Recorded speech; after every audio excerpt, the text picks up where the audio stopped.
Morning mga buddy sa ating lahat. Ayan, nagtatanggal tayo ng compensation valve para sa main control valve ng 228 US-3. Ayan mga buddy. So itong nito baba 7 spool to mga buddy, 7 spool. Ayan.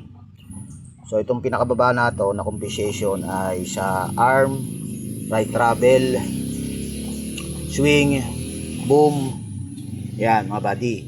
Tapos left travel, bucket, tapos service. Alright mga buddy, God bless.